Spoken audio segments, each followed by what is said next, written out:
Some of my favorite enhancements within Creo Parametric are around the user experience that we have changed in the product.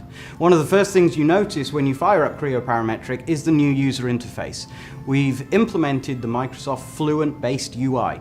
This allows you much easier to access the commands. We've grouped certain commands for you. We've added a command finder for you so that you can easily locate the commands in the ribbon. This allows you to much easier work with your model, define the geometry you want to do, and streamlines the design process for you. In addition to that, we've made some key improvements in Sketcher capability. Now you can directly access Sketcher simply by selecting a face. By doing that, it will automatically sketch on that actual plane that you select. Inside Sketcher, I can also now keep my workflow going. If I need to add extra references, I don't have to stop sketching and enter and add references. I can simply hold the Alt key while I am sketching. It will pause the sketching process for me and allow me to pick extra references to add. In addition, we've also added new geometry commands inside Sketcher, such as the ability to create a center rectangle or a slanted rectangle. We've also enhanced the ability to automatically regenerate the model, or dynamically regenerate the model. Now I can simply click on a feature, and when I do that, it will show me the dimensions for that particular feature. Each of those dimensions will have drag handles on them. I can directly click on those drag handles and move them, and it will modify just that particular dimension of the section. And in real time, update the rest of my surrounding geometry for me.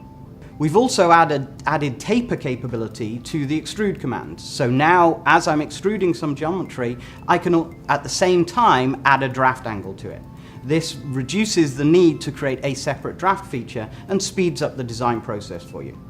In the sheet metal environment, we've also done a significant amount of work, again, on the user interface.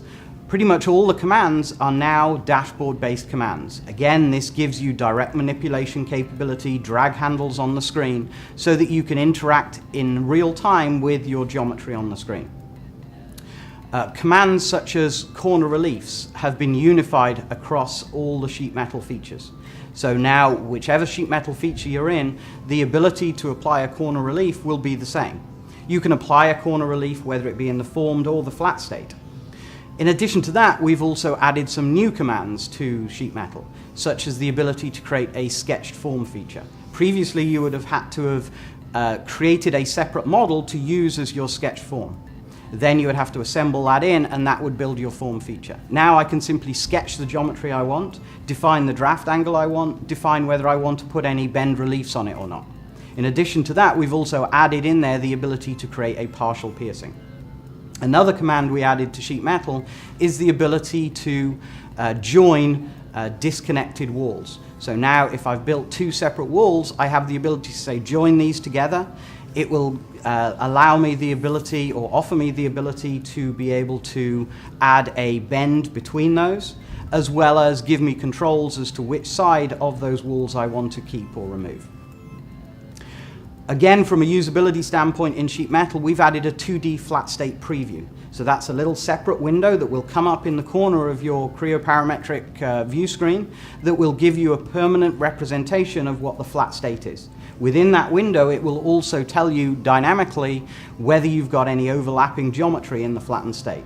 That will give you an upfront idea of whether or not this part can actually be manufactured. On a surfacing side, we've also introduced a new command in the form of Freestyle. Freestyle is based upon subdivisional surface modeling. This allows you to start with a primitive shape. The primitive shape has a control mesh around it. You can subdivide that control mesh up to add more details. Then you simply push and pull on that control mesh, and that builds high quality curvature continuous surfaces for you. Those surfaces or quilts that result from that Freestyle feature can then be taken for further downstream use. You can trim them, you can merge them, you can add rounds to them, etc., just as if they were any other quilt or surface created inside Creo Parametric. This allows you to very rapidly build free-form surface geometry. On an assembly side, we've also done some significant improvements with the introduction of lightweight graphics. This allows you to very quickly load an entire assembly by loading in just the Creo View viewable information. This comes onto the screen instantly, allowing me then to dial down into the model or dial down into further levels of detail for each component. Or maybe I just want to load the entire assembly up to then select a number of components to say I don't want to use them. I want to create a new rep and ignore these particular components. It allows me to get to my geometry on the screen much, much faster. Continuing with assemblies, we've also enhanced the way we assign constraints, or we constrain certain components when we're placing them. We now have introduced a 3D dragger for placement. So as I bring my component in, I can very quickly and easily drag it around in 3D space to get it to the correct location. Then constraints are now more intuitive and easier to assign. Further to this, we've also added the ability to open up a subset.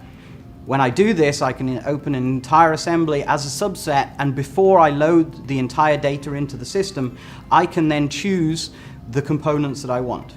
I have the ability to filter that list or search within that list. I have the ability to say I want to ignore all components below a certain size, for example, or only pull in the components within this specific bounding box. Another exciting area that we added into Creo Parametric is the introduction of flexible modeling. Flexible modeling is a set of features that allow you to do direct manipulation or direct modeling type operations within a parametric environment. I can select faces, select bosses, select round geometry, and edit those, irrespective of where that data has come from, whether it's come from a parametric feature-based model or whether it's an imported file, a step or an IGES file. I can then directly edit that, and the surrounding geometry will adjust accordingly for me. These changes that I am making are stored as parametric features, so there's no loss of any previous design intent that I had in my model. This allows you to do late-stage design changes, for example, where it's the end of the day and I need to make a quick change to something, but I don't want to have to, or I don't know necessarily how that model was built up. Or maybe there's poor design intent in it and I can't actually achieve the change that I want to make quickly. Flex modeling allows you to make those changes quickly. I strongly recommend that you take a further look and a more in-depth look at some of the other capabilities that we have to offer and make Creo Parametric your choice for this year. For further information on Creo Parametric and other Creo products, please visit ptc.com.